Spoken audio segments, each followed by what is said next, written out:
When doing the pre-production, production and post-production parts of my film, I use a lot of new media and technology. When doing the research and planning the pre-production stage, I did a lot of research on YouTube, which is the new media site. I watched a lot of films. Favourites of mine was Late Bloomer, purely because it's weird. And lots of others. I made sure I watched ones that were legitimate short films, not just obviously ones like this. I then also looked at BBC websites, I looked at news stories once I'd figured out kind of what angle I wanted to go down.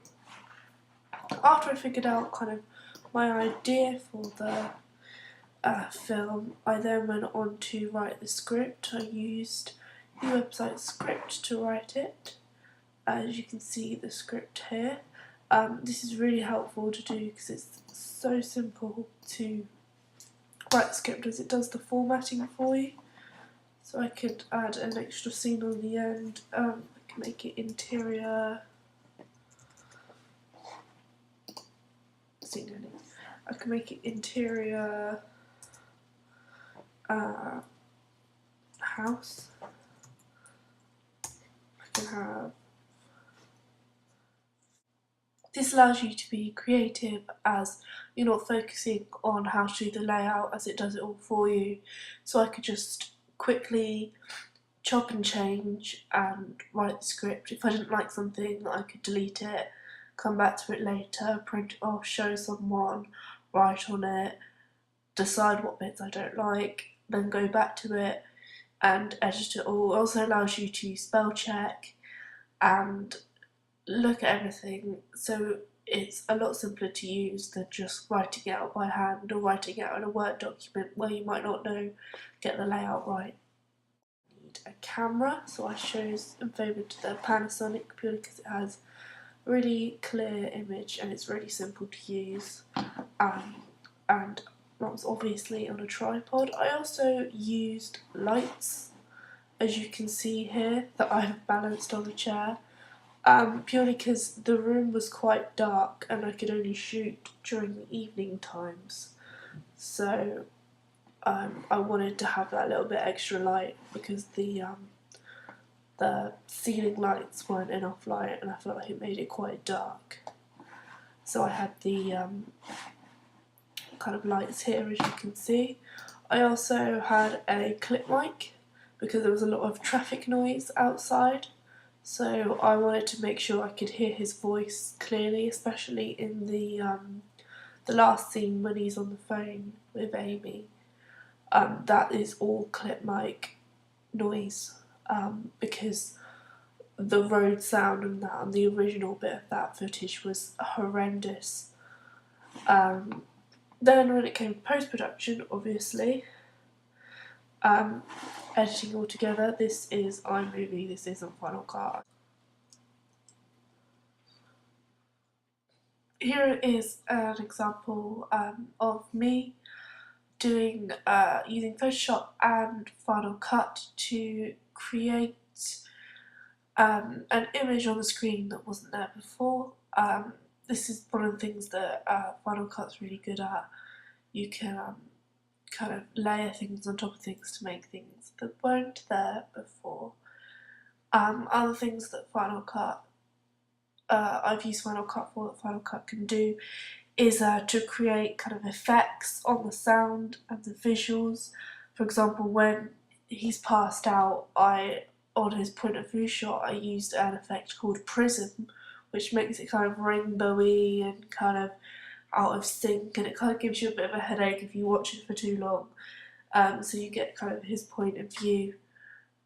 And with the audio, there's an effect called telephone, which I used quite a lot for the sound of Amy whenever she was on the telephone, and when she's behind the door, I muffled her voice to make it seem more realistic that she's behind a door and not stood in the room with him.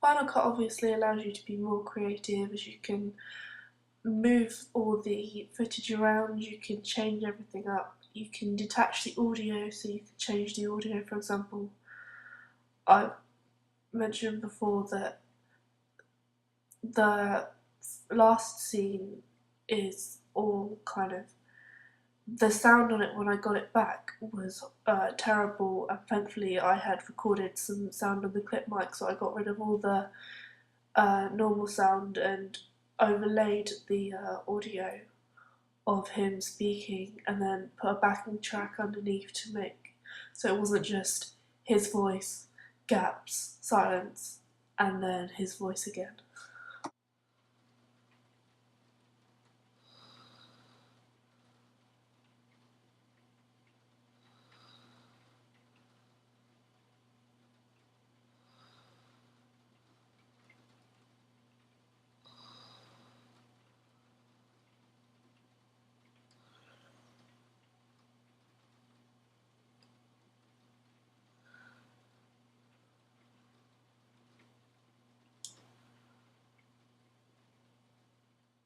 As you can see in this particular case, how much it has changed it and improved the shot from before where you can see the reflection of the lights on the TV screen to now where you can see the game over sign which is he is looking at.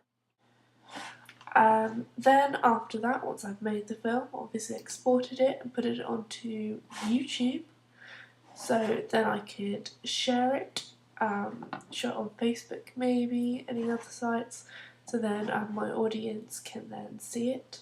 I was also using new media to get it to a wider audience that perhaps wouldn't have seen it, because more people can see it on YouTube, kind of everyday people, the people that would kind of go to the art houses and go to see short films. When I did the ancillary tasks, I made the poster, I did it on Photoshop, and the radio advert I made on Final Cut again because I went to go make it on GarageBand, which is usually better for making sounds recordings, but I couldn't figure out how to do it, so I made it on Final Cut because I knew how to use that technology.